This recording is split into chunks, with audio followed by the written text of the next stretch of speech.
Thank you and welcome to another edition of Grateful by Lady Law. Today I have a special guest. This is actually round 2 with Grover. The audience didn't get to see the first podcast that Grover and I had together because we had some technical issues. And I was actually really worried about reaching out to Grover to see if he would come back. The minute I called him, I was like, we've had technical issues. Will you come back for this podcast? And he, without hesitation, said yes, and which just sums up the type of guy he is. So today we have Grover Wiley. Thanks for coming, Grover. You're no problem. Thank you. Thank you for having me. Absolutely. So the reason why I asked Grover to come to the podcast, he is a person who had entered my life probably about 6 months ago. Mm-hmm. Would you say? Yeah, about 6 months. Yeah, and so I was referred to Grover. He has his own construction company, GW Contracting. Yeah, Grover Wiley Contracting. Grover Wiley Contracting. Yeah. Try to keep it short and sweet. Exactly. And I purchased a new house, which is actually an old house. And I was in over my head. I had reached out. I had some projects, and I had reached out to some people to help me with these projects. And I knew I was getting taken advantage of, or just things weren't lined up like they should. And so our dear friend, Rainey, told me about Grover, that he had done work for her. And that's when I met Grover. And instantly I knew I was with someone I could trust. And so then since then, after many projects at my house and many to come, I've gotten to know Grover on a personal level. Definitely will call you one of my dear friends, and just learned some of your life story that helped make you who you are. So I wanted to see if you would share with the listeners some of the Grover Wiley story. Definitely. Awesome. So how did you, I guess we can start, do you want to start with childhood or how you got your company started? Shoot, whichever. I guess the company I don't know. I guess high school I started roofing, but I was also an amateur boxer.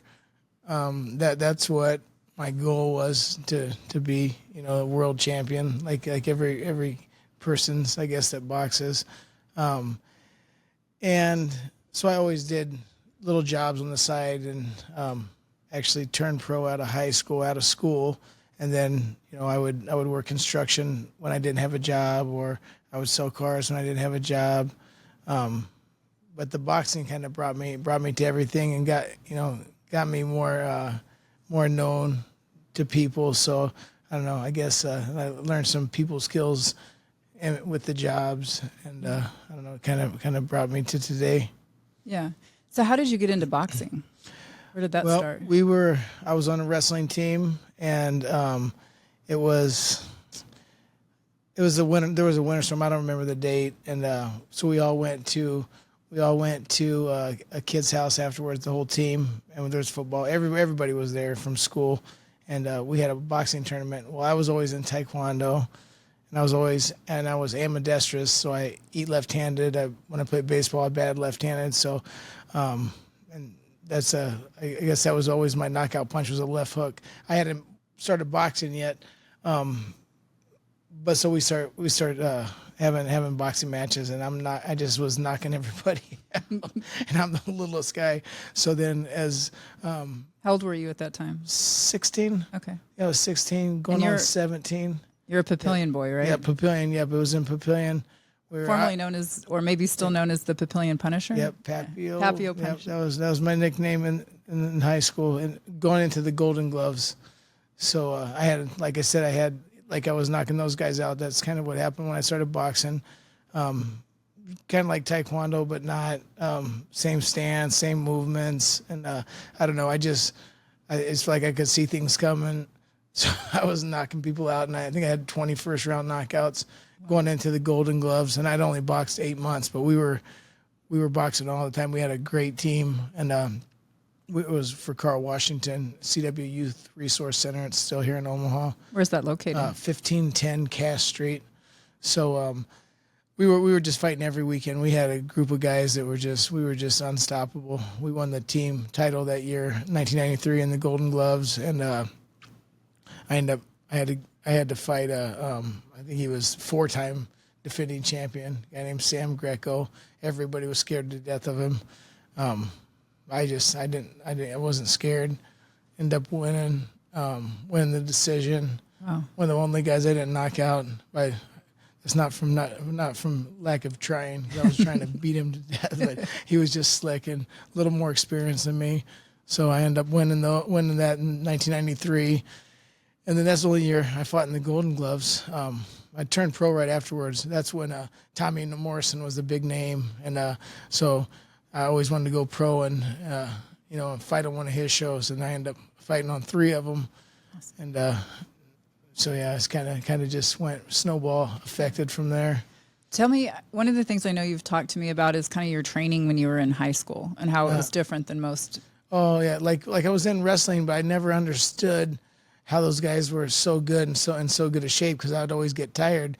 But so when I started boxing, my trainer, Larry Littlejohn, Midge Miner and Larry Littlejohn were my trainers, but Larry was big on me running and doing push-ups and before school. Like I had to do 150 push-ups, 150 sit-ups, and I had to run 3 miles before school, and it didn't matter if it was raining or snowing.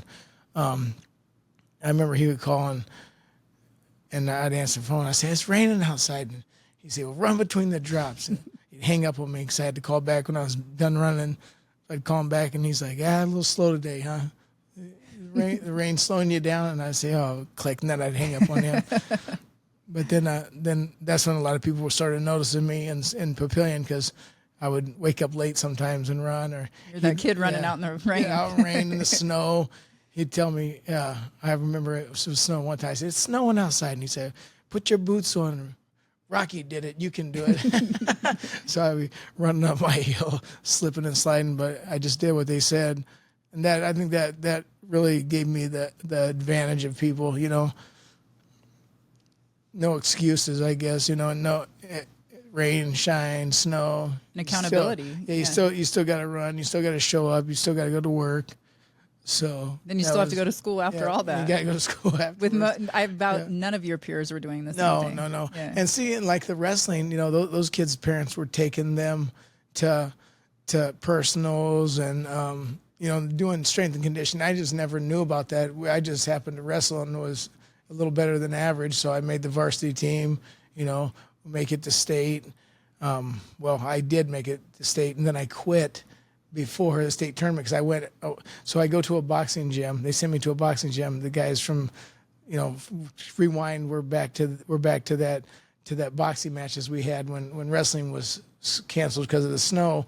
So they send me to a boxing gym. So I end up going down to CW Boxing Club, and I walk in and everything stops. I'm like the only white person there. It literally stops. And like, Larry Littlejohn says, "Are you lost?" I said, "No, I want to box." And he started laughing. He said, "Okay, 150 push-ups, 150 sit-ups, and then watch these 2 guys spar. And if you want to box, come back tomorrow at 4:00. And so I watched these guys, and I was like, it was a guy named Jim Shelley and Charles Bill. So both of them were multiple Golden Glove champions. And I watched these guys spar, and I was like, oh my God, that's all I want to do. And I said, "But wrestling ain't over until," and he goes, "Well, you're old enough, you better make a decision what you want to do." So I went back and quit wrestling, and you chose well. Coach Cover was like, "Oh my God, you're going to quit." Well, I couldn't figure out why they were so mad at me. I was like, "I'm going to be a world champion boxer," and they're like, "You're a quitter, you're never going to be anything quitting," and then fast forward 8 months, and I'm beating guys that had boxed their whole lives, and all of them came to watch me fight. They were always like, "Well, if you'd have took wrestling serious, you could have been a state champion." And I said, "Well, no one ever told me anything. I just went to practices. I never knew that people did extra stuff, like the running, the calisthenics, the strength and conditioning. I just did what I was supposed to do, or what I thought I was supposed to do." So, and then when I got to the boxing, all that extra stuff, it all added up, the push-ups, the sit-ups, the endurance, people working with me on the side. And, just before long, we had to go out of town to get fights. Nobody wanted nothing to do with us. I'd step on a scale and then people, what's he weigh? And then they'd go their way and they'd go their way, and the coaches would match them with other people, and I'd be standing there by myself. So yeah, it was very, very interesting. It was a lot. But the gym was the rough part. I mean, I would get beat up every day. I was scared to death to go fight the first couple times because I thought it was going to be like practice. You know, these guys were so experienced and so slick. I couldn't even hit anybody. They could move. They were so slick, and they would beat the brakes off me. And then I'd go to fight, and somebody throw a punch, and it'd come in slow motion. I'd go boom, boom, and out. Cold. Everybody go crazy. I'm like, well, that's weird. Those punches are coming in slow motion. Well, these guys had hundreds of fights already, you know. Yeah. So, but then before long, I'm beating those guys, you know. Well, not all the time. They would beat me, I'd beat them, or I'd get the best of them, or they'd get the best of me in sparring, and you know. What is Golden Globe? Golden Glove, just it's the most recognizable sport or recognizable tournament, but it's not the. So you get ranked. You win these national tournaments. You know, so Golden Gloves. Back when I was fighting, it was the USA boxing tournament or ABF or something. Now it's USA. So you win those big tournaments to get ranked, and then you can get on the USA boxing team, and then you can fight in the Olympics. You know, if you get up there, but But the Golden Glove, everyone knows about the Golden Gloves. Yeah, everybody hears that. And did you ever get your Golden Gloves? Well, I'm like, but you don't get Golden Gloves to win them. Yeah. You just win the tournament. You get a trophy. You know, everyone's like, oh, they want you to the actual Golden Gloves. You always know when someone's full of it because they're like, oh yeah, I almost got my Golden Gloves, and I'm like, well, did you buy them at the jewelry store? Or what the hell are you talking about? Right. You know, or my brother got his Golden Gloves in 19 whatever, and I'm like, oh, okay. Right on. They don't know what they're talking about. But they're funny. But yeah, so when did the professional career begin, and how did that? She's 1994. So I started boxing at 92. Yeah. So 1994, I had I think I was 25-2. I was beat in the Golden Glove match to take me to nationals with the 2-3 split with a kid had won so many times. And then I ended up beating him as a pro. And then I got beat by another guy from Wisconsin. I'll never forget his name, Gavino Romero. So I got beat by him in the USA regional finals. So each one would have took me to nationals. But then, so I never got to go compete at the national level. But I turned pro right away afterwards. I was more of a knockout puncher, so that went with the pros. So when I graduated high school, I was training.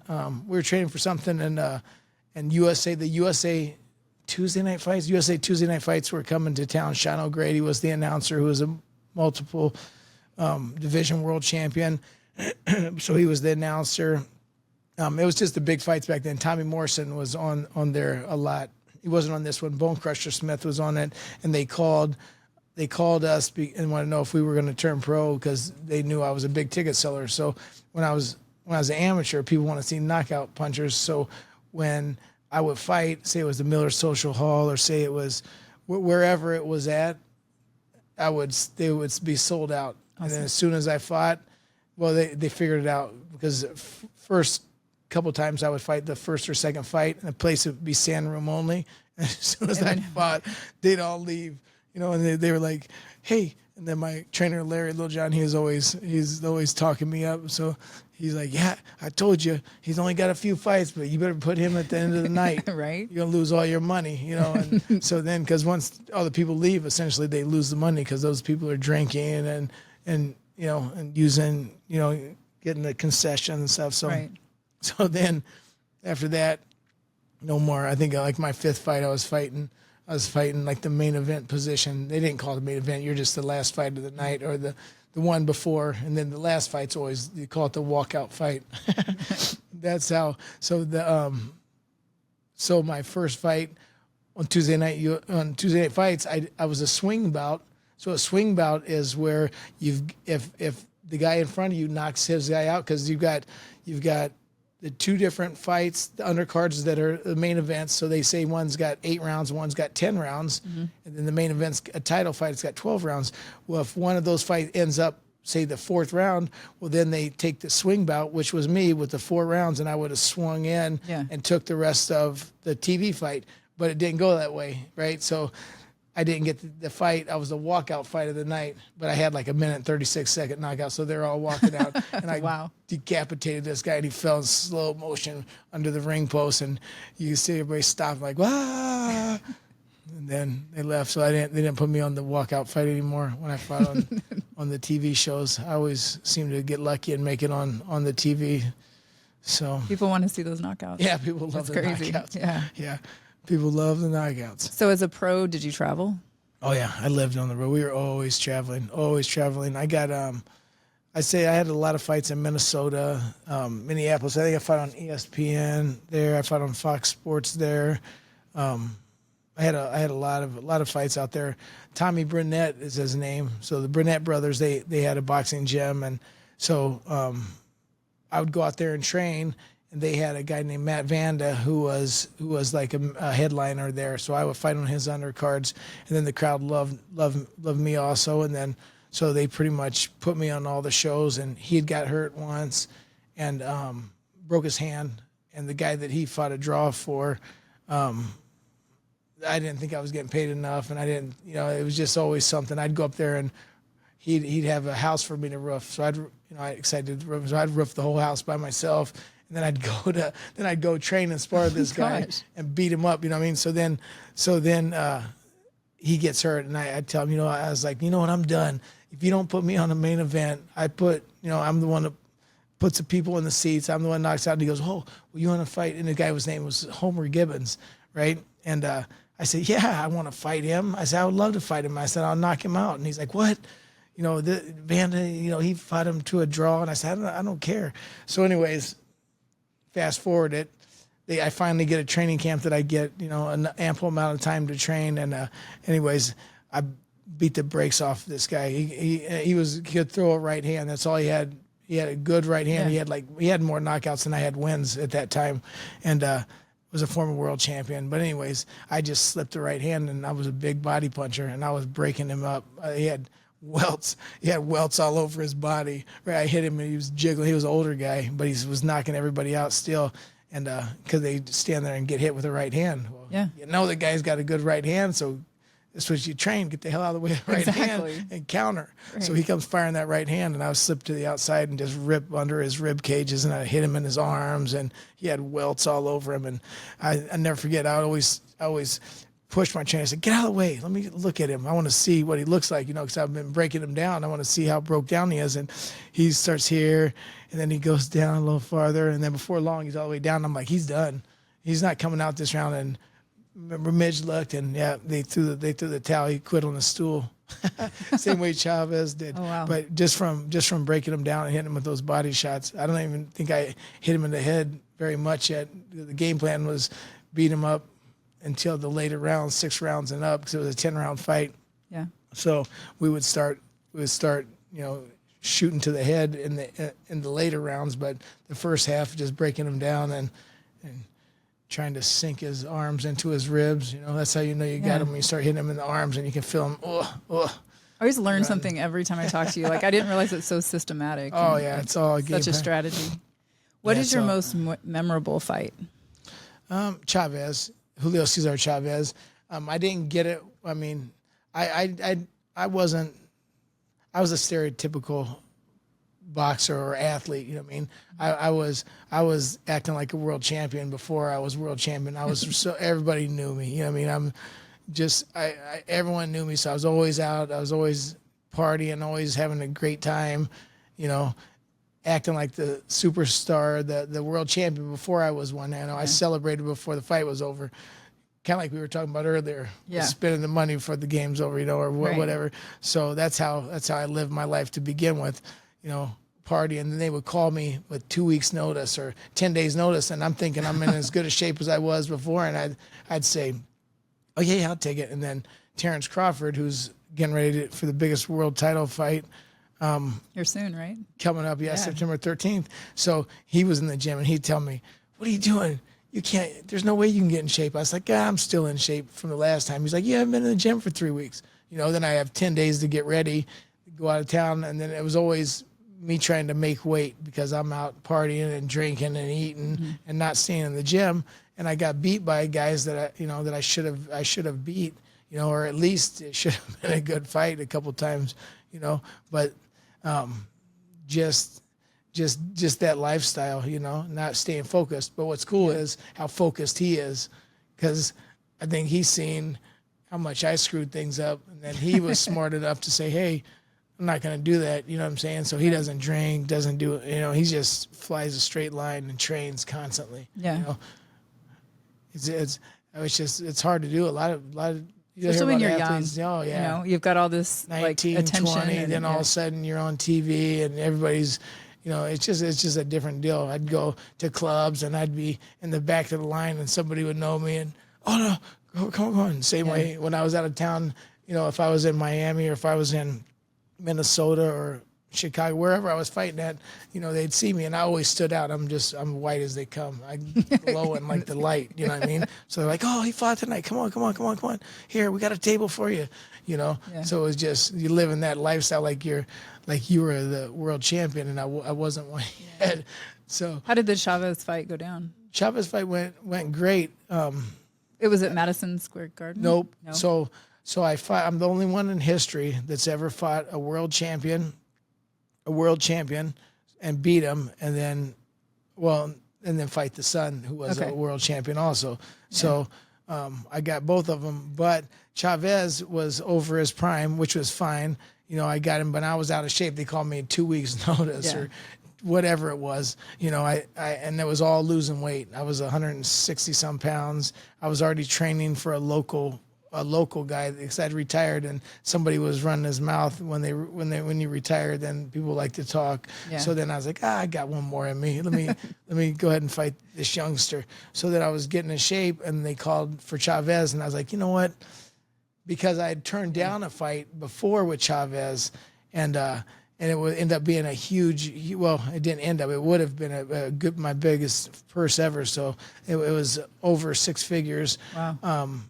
But I wasn't in shape and I wanted to be in shape and I knew everybody in the world would be watching. So I was like, you know what? I turned it down and they kept calling back and offering more money. But I was out of shape. And then, so I turned it down and then Frankie Randall fights him and beats him. And then his next, because he wasn't 100, it wasn't his night. And then he fights him again for 500,000 the next time. And then Frankie Randall's a millionaire after that. Wow. So I was good at just missing. I caught him on the way out where we both weren't in very good shape, but then it kind of slingshotted my career again because I was ready to retire at 30 years old. I was done, and then it was 31. Then I'm 32, and then I beat Chavez, and now I moved to Miami and I start training with a guy named Panama Lewis. They picked me up because I was a sparring partner for the Saeed Ali. I just lost a 10-round decision to him, and then they hired me as a sparring partner. Then I'm making more money than I'm making. More money than I made in a week in my life for sparring twice a week.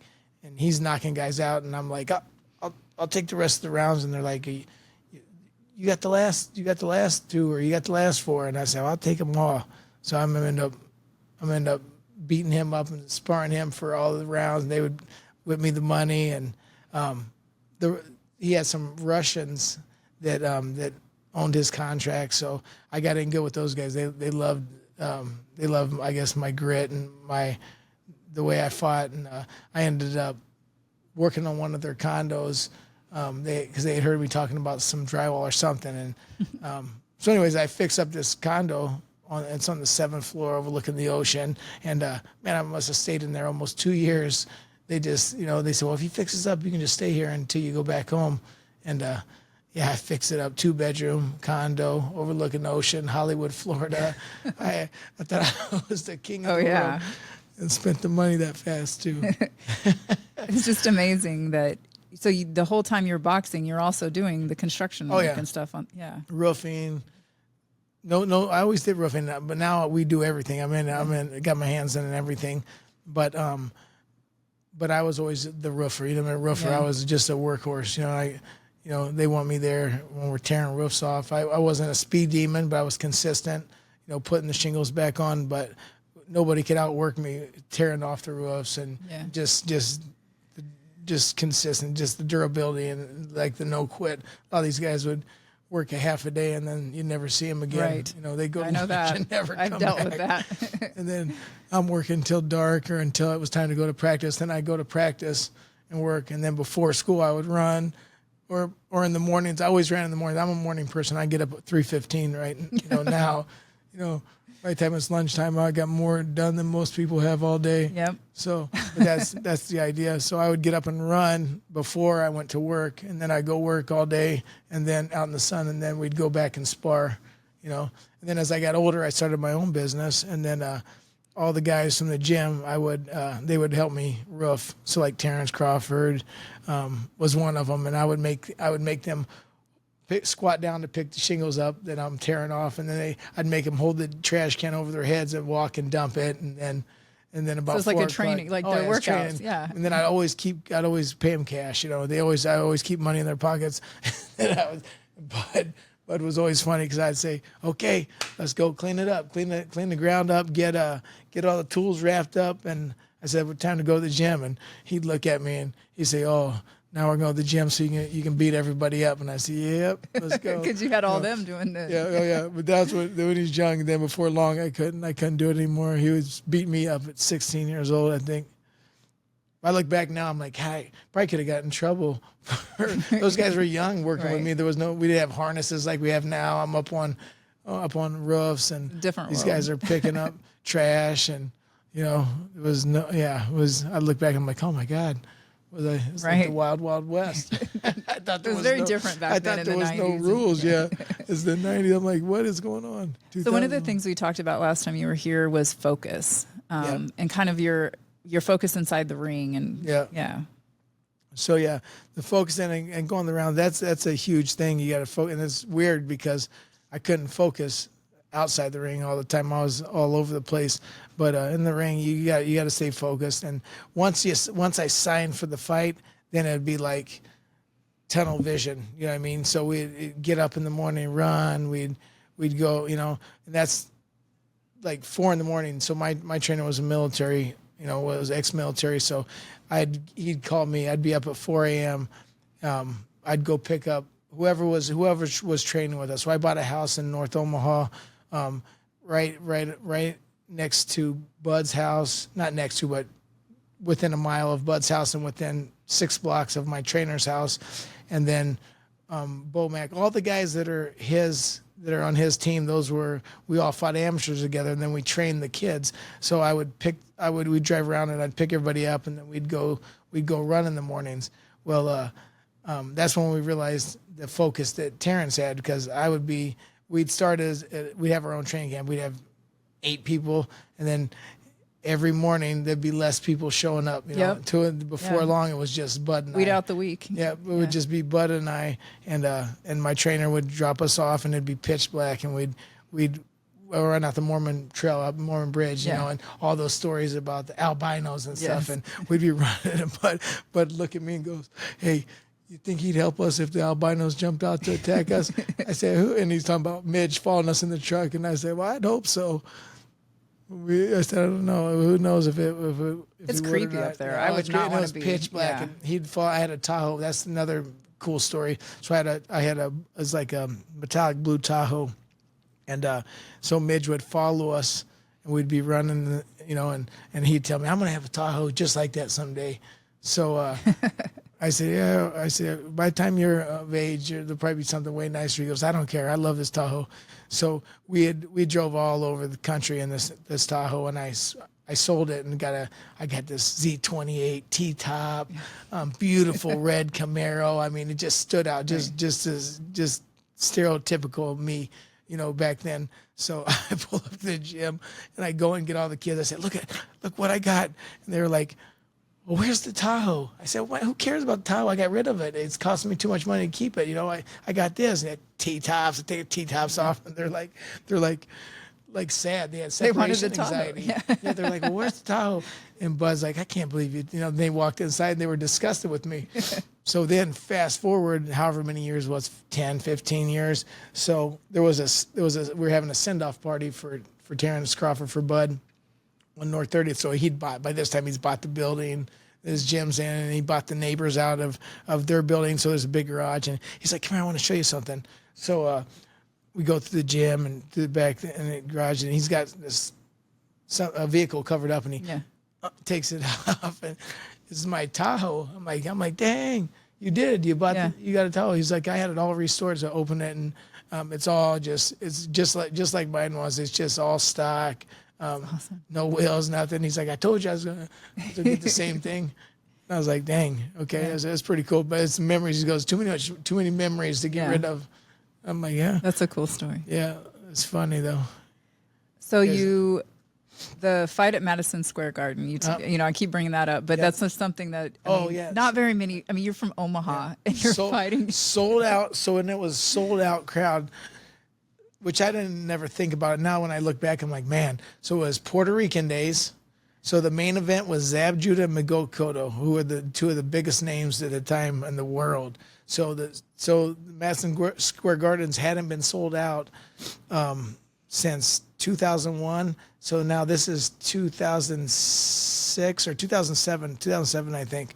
So it hadn't been sold out since 2001. So all those years went by. So now Puerto Rican days, Miguel Cotto's from Puerto Rico, Zab Judah's from New York. So you got more people than I ever seen in my life. I mean, there was so many people. Crowd. It was sold out. They opened more corridors for people. You know, everyone's like, weren't you scared? Yeah. And I said, you don't even think about it, because I was in great shape for that fight. I blew that because I didn't listen to my corner. So I always compare with Bud. Bud listens to his corner. So if they say don't just box him, then he just boxes them. He doesn't turn it into a fight. Me, you know, we had a game plan because Chavez was a taller guy. We knew he was growing. We thought he was out of shape. We didn't think he was in the best of shape. We were going to break him down, just like I did Homer Gibbons and that, you know, this first story I told you about. But he'd been talking so much smack, and, you know what I mean? And I wanted to knock him out. So the bell rang, and of course I go straight to there.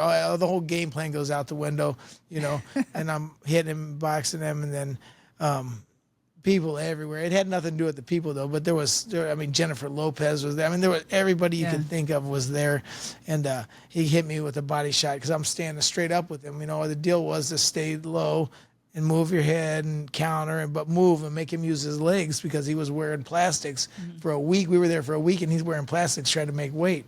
You know, and it was 154. I ate on the way to weigh-ins. I'm a 140-pound fighter. You know what I mean? I blew up to, you know, because I was out of shape, to 47 to fight Chavez Sr. And then to fight him, we had signed contracts to fight at 140 2 years ago. And now he can't make 154 pounds. So I'm like, oh, he thinks he's got it easy. He's just not training well. He grew from 5'8" to 6'1", you know. Wow. So now I'm looking at a tree. You know, I'm going, man. With some long arms, probably. Yeah. And then he just, you know, he caught me with a body shot, and but because I was standing up trying to take his head off instead of staying in the game plan, staying crouched, making him work and making him use his legs. But my adrenaline started flying, and that was it. So, yeah. And then he caught me with the body shot, and I got up. And once you get hit with those liver shots, you're never the same. I got hit with that body shot, and it sucked the life out of me. Oh, I bet. And I think I made it to the third or fourth round, and they ended up stopping me with a body shot. But yeah, it is. You never want to meet your idols. You know, that's another thing. So Chavez was the king of the world to me. I watched every one of his fights. I tried to fight like him. That's why I think I could beat him, because I knew what he was going to do, and he was slower than what I watched. You know what I mean? So then when I'm doing his tricks back to him, I'm hitting him in the arms, and like I said before, you know, you're breaking these guys down. There's a game plan. You hit them in the shoulders, you hit them in the elbows, you know. Then they start blocking them, and they start opening up. So then you shoot right up the middle, you know, and take their chin off or whatever. So I'm hitting him with the shoulder, and I'd go down, I hit him with a body shot, and it would sink in, and I'd hear him grunt, and I'm like, oh, I got you now. You know what I mean? I know I got him. So then I'm ripping body shots and throwing uppercuts, and then he had quit on the stool too. But that's essentially what I was getting hit with them body shots, and because I'm standing up straight, so now I can't, I got to be down to block them, and standing up straight, he caught me with a body shot, and it just sucks the life out of you. And he got me. That's probably the hardest loss, just because I could, I think that I could have beat him. Yeah. I think if I would have fought like I was supposed to fight, I was in great shape. There's no excuse on that. I've been training for months, and that was probably 2 years. Well, it was 2 years since the Chavez fight, so I was in great shape. I was in Florida, and always on weight, always ready to go. And then it was just bad decision making. So you've had some pretty bad injuries too, though, from fighting. I did, and that's got to take a toll on your body. Yeah, I had. Well, my spine fused, but that was.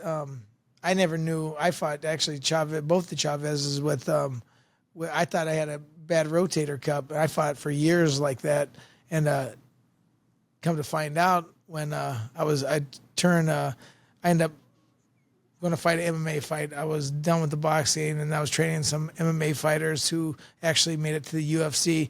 I was training Terrence Crawford, and then these UFC guys or these MMA guys wanted me to train them, wanted to hold the mitts because they were starting to evolve they needed to learn how to use their hands. They were terrible. They could wrestle, but they couldn't spell punch. You know what I mean? They were terrible with their hands. So then we started working mitts, and Terrence would come in on Tuesdays and Thursdays with the boxers, and they would spar each other. And anyways, they ended up getting really, really good. So then I started training the MMA guys. They ended up going to the UFC, and then I started training with them.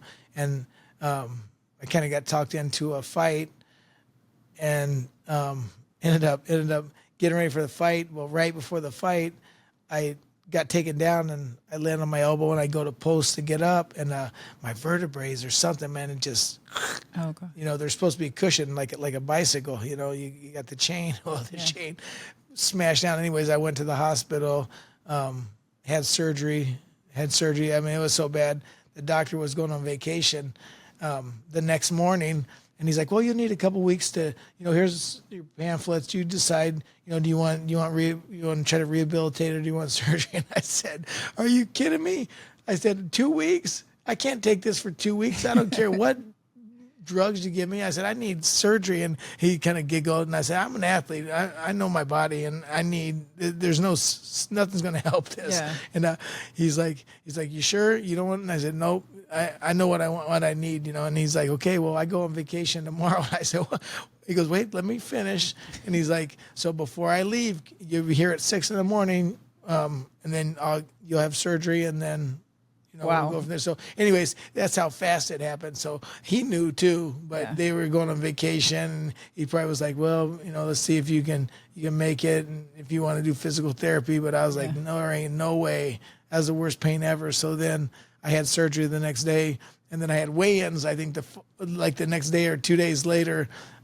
So I show up because I thought they were thinking I was scared to fight. So I was acting like I had a neck injury. So I went there, take it off, and everyone was like, damn. And I'm like, oh yeah, I'm shot. This is it. So that whole time, all those years, I thought it was a shoulder injury, and it was my vertebrae. My strength and conditioning coach, he would always tell me, hey, what are you doing? He's like, you got to go get that checked out. And I was like, I don't got time. They're offering me. Got some of my biggest fights ever right now, biggest money fights. I've been trying to get to this level forever, and now I got it. I don't got time for surgery or anything where they tell me I can't fight anymore. So I just acted like it wasn't there. And that mental toughness, that focus. Wow. So it's funny because as I got to know you, you don't talk about the boxing a lot. I mean, that's not like, you don't, you have every right to brag. You have every right to walk in like you're, world champion or whatever, but you don't. You have this humility about you that I think is really, really a big deal. Yeah, and I hear everybody else talk about how good they are and this and that. So I'm like, yeah, it's better if somebody else tells you how good somebody is. Yeah. So I don't know. I don't really talk. I don't know. I don't really talk about boxing a whole lot anymore. I do at times, but then sometimes if I'm trying to sell a job and I know they're an athlete or something, then I'll go ahead and throw it out there. Oh, hey, we like boxing. Oh, we love boxing. Oh, really? You know that Terry Cross? Well, matter of fact, I do. You heard of Julio Cesar Chavez? Oh yeah. Then boom. Now we're Then buddies. like, yeah. But I did it one time. I did it, and the guy wasn't an athlete at all. And then he had called. He said, "Well, I think he wanted to tell me about boxing more than he wanted to fix my roof." But we worked for the guy, and then this guy ends up being my number one customer forever because it took me 2 years, and but we continually worked on the insurance. We do a lot of insurance claims, and I've got an office that runs the insurance division. So we worked 2 years and turned a $3,000 claim into over a $65,000 claim and got his whole roof bought. Oh, wow. He's right on the golf course. So yeah, he's my best friend now. He's happy with you now. Now he likes the stories. Well, you go tell me all those stories you want. And I was like, oh no, you called and told on me that you didn't think I wanted to mess with your roof. I just wanted to tell you boxing stories. He's like, well, I didn't know you then. I liked your stories. Well, and I think like the fact that you are such a well-known name in Omaha has lent really well for your business. Yeah, it's going. It's helped out a lot. You've come into contact with like the people that I know that you've like referred for work and stuff like that. You have a good group of people you can trust. Yeah. And that's like the biggest thing. And, for me being a single woman with my own house, it's just easy for people to want to take advantage of me. Oh, yeah. So I think the work ethic that you had in the boxing ring when you were younger, like definitely you still have that with your contracting company. Definitely. Oh, yeah. And the fact that you get up at 3:15 a.m. and you have a little... Sometimes 3:30, but 3:15. And you have the workout facility in your building, right? Shop, And your shop. Matter of fact, right before I got here, I got this old man, my man Tony. So I had a boxing gym right next to it. Well, I got my boxing gym in the shop now. So I caught him. He was driving by and I said, Tony, I was leaving. I said, Tony, what the hell are you doing snooping around my shop? What? And he goes, no, I just drive by and think about how much I miss the gym. So I left the garage up. I said, well, we got this. And he's like, well, I'm ready. When are you? So I scheduled with him today at 1:00. And so we just worked the mitts for a half an hour. So he come in and I worked the mitts. And then I come. He's just a little old guy. He wants to spar all the time. And I said, well, we got to get you a headgear and stuff. We'll get to that. We'll get to that. But everything comes from the gym. The gyms, I was doing a lot of personal training, boxing training with people that own some real estate companies, some property managers. If they trust you to train them, they use, that's what the main thing is the trust and the communication. So that we're huge on communication. And taking notes and taking pictures, right? Yeah, pictures and just documentation because it goes so long, so far now.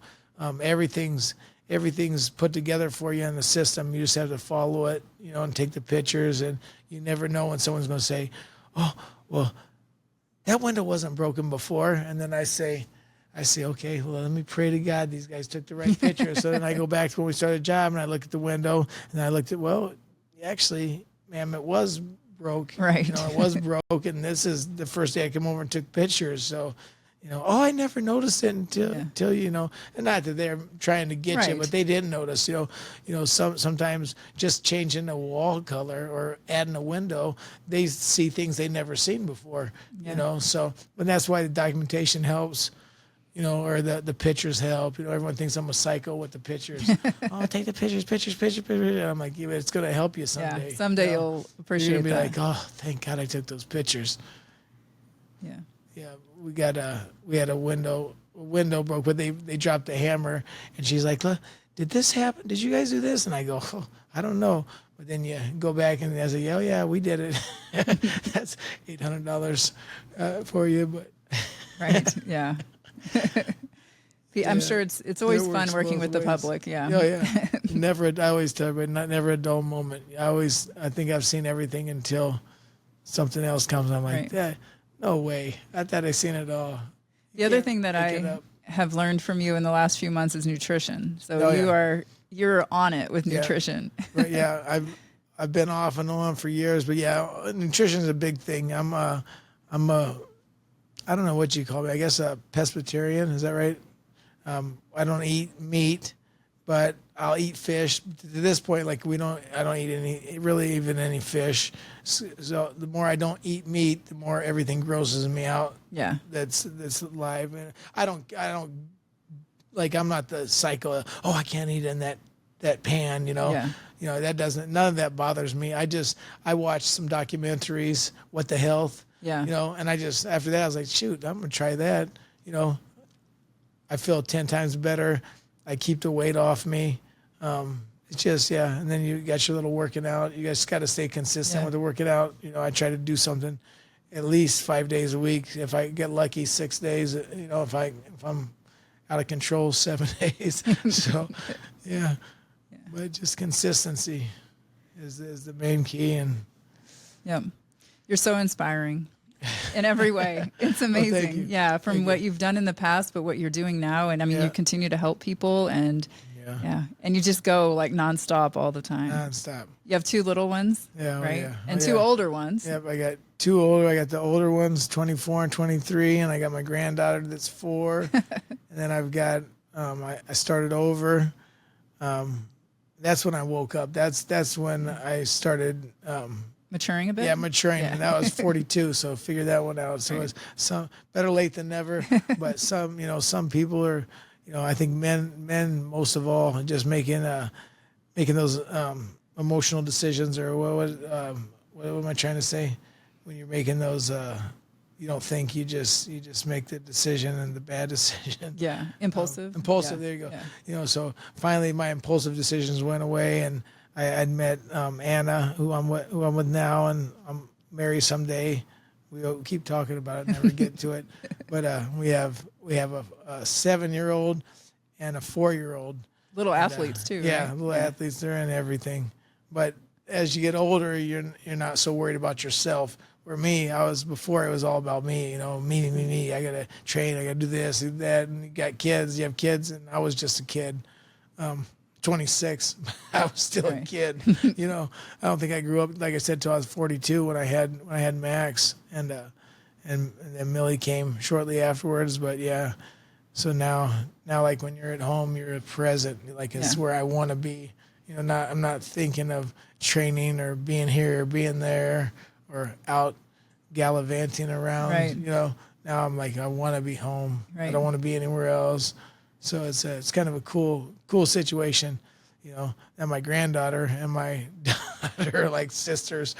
So they do the swim lessons together. They do the ballet, and they do, what else? They do gymnastics. They do a little bit of everything. Do it all. Yeah. You're always busy. We got gymnastics tonight. Yeah, my little guy Max, he's gonna be a good gymnast. He's a good swimmer. He's gonna be a real good athlete if he wants to be. Yeah. We keep him in dance and the ballet, and he thinks he's Jean-Claude Van Damme. He can drop down and do the splits and that's awesome. Kick all up here. But we just try to keep him busy and keep him just, I don't know, I guess teach him that work ethic. Yep. So they definitely have the good genes for that. So you're I hope so. Hopefully, doing the right stuff. Hopefully stay focused. Yeah. I'm sure it helps having you as a dad. So. Yeah, I hope so. Well, I could talk with you all day long, but unfortunately we're like at time. Okay. So thank you for coming. Thank you for having me. I just want to put a plug in for Grover Wiley Contracting. Like, you are the best of the best. Thank you. You can trust him. You can, the work quality is wonderful. You know, good people, subcontractors, things like that. Yep. People you can trust, people that you can give a key to your house to. Right. So thank you again for coming. Thank you. All right. Thank you for having me. Yeah, absolutely. To all my listeners, thanks for joining us again today. You can find us wherever you watch your favorite podcasts, and we'll see you next time. Thanks.